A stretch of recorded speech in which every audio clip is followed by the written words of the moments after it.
Welcome back friends to our channel E learning commerce classes for standard 11। आज का जो activity 4 है, जो आपके टेक्स्ट बुक में क्वेश्चन एज अ होमवर्क दिया हुआ है, उसका हम सॉल्यूशन देखने वाले हैं। फ्रेंड्स, मैं चाहूँगा कि ये वीडियो देखने से पहले आप वो सम खुद सॉल्व करके देखें, और अगर आपको समझ में नहीं आए तो इसके पहले वाला पार्ट ज़रूर देखें। उसमें हमने पूरा कॉम्प्रिहेंसिव सम लिया था, जिसमें हमने मोस्टली सारी एंट्रीज ले ली थी जो आपको काम आने वाली है। उसके बाद भी अगर आपके माइंड में कोई क्वेश्चन रह जाए तो आप अपने कमेंट बॉक्स में ज़रूर लिखिए, ताकि मैं आपको सॉल्व कर सकूँ वो क्वेश्चन।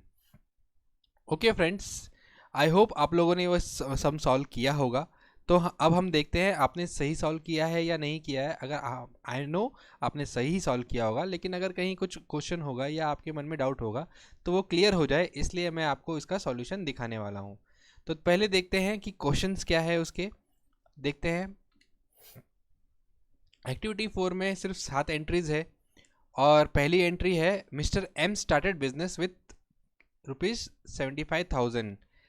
अब मिस्टर एम ने बिजनेस स्टार्ट किया है तो क्या किया है, कैपिटल लाया है 75,000 का। तो हम दो एंट्री कहाँ कहाँ लेने वाले हैं, चलिए देखते हैं। आई होप आपने लिख ही लिया होगा।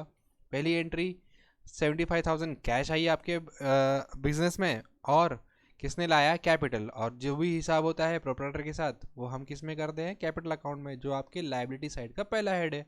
तो आपका 75,000 कैपिटल बढ़ गया और उतने ही अमाउंट का एसेट बढ़ गया। तो हम देख सकते हैं कैपिटल प्लस लाइबिलिटी, जो एसेट का हम फॉर्मूला कंटिन्यू कर रहे थे, वो मैच हो जाता है। अब दिखाता हूँ second entry. Purchase stationery of ₹1,000। Stationery क्या है, अपने बिजनेस के लिए लाया है, तो आपका बिजनेस का खर्चा है, P&L में डेबिट होने वाला है। यानी क्या एंट्री आने वाली है, परचेज ऑफ स्टेशनरी, यानी stationery account debit to cash, क्योंकि आपने कैश दे के लाया है, क्रेडिट पे नहीं लाया है, कैश लाया है, यानी उधार नहीं, नगद में लाया है। तो इसका इफेक्ट क्या होगा, आपका कैश कम होता है, तो क्या होगा, एसेट 1,000 से माइनस होगी। और मैंने आपको बताया था कि आपका P&L का जितना भी नेट एक्सपेंडिचर, जो भी एक्सपेंडिचर है, उसका इफेक्ट कहाँ आता है, हमारे कैपिटल में। यानी आपका जब कैपिटल का, जब भी आपका खर्चा बढ़ता है, उतने अमाउंट से आपका कैपिटल कम होता है, और जब आपका इनकम बढ़ता है, जो P&L में क्रेडिट होता है, उतने अमाउंट से आपका कैपिटल बढ़ते जाता है। तो इधर हमारा खर्चा बढ़ा है, यानी आपका कैपिटल कम हुआ है। तो दोनों साइड से 1,000 माइनस किया, और हम देख सकते हैं 74,000 equal to 74,000, that is what we are intended to find.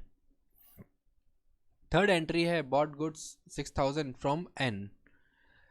आपने गुड्स लाया है 6,000 रुपये का, इस लेकिन आपने कैश नहीं दिया, आपने सिर्फ खरीद लिया है क्रेडिट पे। तो आप इसकी एंट्री कैसे पास करोगे, सिंस आपने क्रेडिटर बना लिया है आपका मिस्टर एन को, यानी आपकी लायबिलिटी बढ़ गई है 6,000 रुपये से, और आपने गुड्स लाया है, यानी आपने अपनी बिजनेस का स्टॉक बढ़ाया है। जब तक वो स्टॉक सेल नहीं होता है तो P&L के क्रेडिट में एक इफेक्ट रहता है, और दूसरा इफेक्ट आपका एसेट साइड। सिंस हम प्रॉफिट एंड लॉस का इफेक्ट नहीं देख रहे हैं, हम एसेट साइड का इफेक्ट देख रहे हैं, एसेट एंड लाइबिलिटीज़ का। तो हमने एसेट को कहाँ, स्टॉक को कहाँ ऐड करना है, एसेट में, क्योंकि वो आपका एसेट में दिखते रहेगा जब तक आपका वो सेल नहीं होता है। तो एसेट हमने 6,000 से बढ़ा दी, और लाइबिलिटी हमने 6,000 से बढ़ा दी। क्यों, क्योंकि हमारा क्रेडिटर बन गए हैं मिस्टर एन, क्योंकि हमने उन्हें अभी तक पैसे नहीं दिए हैं। फोर्थ एंट्री है sold goods to mister R ₹10,000। आपने मिस्टर आर को गुड्स सेल किया है, लेकिन उसमें प्रॉफिट ऐड नहीं किया, जितने में खरीदा उतने में ही उन्हें बेच दिया। तो मिस्टर आर क्या हो गए, आपके डेटर, क्योंकि उन्होंने अभी तक आपको पैसे नहीं दिए, और आपके बिजनेस से क्या जा रहा है, गुड्स, यानी आपका एसेट भी माइनस होगा और एसेट ही ऐड होगा। यस, आपने सही किया होगा एंट्री। चलिए दिखाता हूँ उसका इफेक्ट कैसे होता है। फोर्थ एंट्री देखिए, sold goods to mister R, 10,000 आपके गुड्स कम हुए, यानी आपके एसेट में से स्टॉक कम हुआ 10,000 रुपये, और आपके डेटर बन गए मिस्टर आर। तो आपका डेटर कहाँ होता है, वो भी एसेट में होता है, यानी दोनों इफेक्ट एसेट साइड में ही है, उसकी लाइबिलिटी और कैपिटल में कोई इफेक्ट नहीं है। तो उसके होने के बाद हमने देखा 8,000 रुपीज़ आपका एसेट हो गया, जो कि आपकी लाइबिलिटी 6,000 प्लस कैपिटल 74,000 से मैच होता है। उसके बाद की एंट्री है फिफ्थ एंट्री, जो कि है मोबाइल परचेज की फॉर बिजनेस। आपने अपने बिजनेस के लिए 2,000 का मोबाइल खरीद के लाया। तो मोबाइल आपका बिजनेस एक्सपेंडिचर है, at the same time mobile आपका एसेट है, क्योंकि आप उसे एक साल से ज़्यादा यूज़ कर सकते हो। तो एसेट आपकी ऐड हो गई, और क्या होगा दूसरा इफेक्ट, कैश कम हो जाएगी। Yes, you are right. आपने खरीदा तो कैश दिया उसे, तो 2,000 रुपये आपने कैश दिया, तो आपका एसेट उतने अमाउंट का कैश कम हो गया, और आपने मोबाइल लाया जो आपके एसेट में ऐड हो गया। तो भले ही नेट इफेक्ट ज़ीरो हो, लेकिन हमें नोट करना ज़रूरी है हमारे बुक्स में। तो हमने क्या किया, -2,000 as a cash and add 2,000 as a mobile. So effect at the end 80,000 का 80,000 रह गया, जो कि आपके लाइबिलिटी प्लस कैपिटल से मैच होता है। उसके बाद की एंट्री है sold goods costing 20,000 for profit of ₹5,000। इस ऐसा ही सिमिलर इफेक्ट हमने एक पिछले सम जब लिया था तब लिया था। हमने क्या किया था, जो प्रॉफिट है उसे हमें कमाना ज़रूरी है अपने बिजनेस रन करने के लिए। तो 20,000 का माल हमने 25,000 में बेचा। तो आपके स्टॉक में से कितने का माल गया, जितने में आपने खरीदा था 20,000 में, यानी 20,000 माइनस होगा, और कैश कितने की आएगी, 25,000 की। क्यों, आपने प्रॉफिट में बेचा। चलिए दिखाता हूँ आपका इफेक्ट, आपने किया ही है, लेकिन उसका इफेक्ट कैसे होता है मैं आपको बताता हूँ। 6th एंट्री देखिए, आपने 20,000 रुपये माइनस किया, क्योंकि आपका 20,000 का स्टॉक गया। आपके अकाउंट में पैसे कितने आए, 25,000 रुपये। 25,000 में से 5,000 आपका प्रॉफिट एलिमेंट है। तो प्रॉफिट एलिमेंट हमने क्या किया था, आपको बताया था, जब भी प्रॉफिट एलिमेंट होता है वो आपके क्रेडिट साइड में पड़ता है, आपके प्रॉफिट एंड लॉस अकाउंट में। और आप सेल की जब एंट्री करते हो तो आपके सेल साइड कहाँ पे होती है, P&L के क्रेडिट में। तो जब हमारा क्रेडिट बढ़ता है तो हमारा कैपिटल भी राइज होता है, और इधर हमारा कैपिटल कितने अमाउंट से बढ़ रहा है, 5,000 से, क्योंकि प्रॉफिट हमें 5,000 का हुआ है।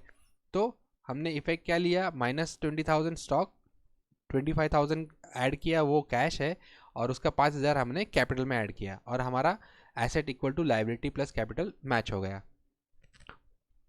अब दिखाता हूँ इस सम की लास्ट एंट्री, जो कि है पेड सैलरी ऑफ ₹2,500। बहुत ही ईजी है, आई होप आपने कर ही लिया होगा। आपने 2,000 रुपये अपने कैश में से माइनस किया होगा, और अपने कैपिटल में से 2,500 माइनस किया होगा।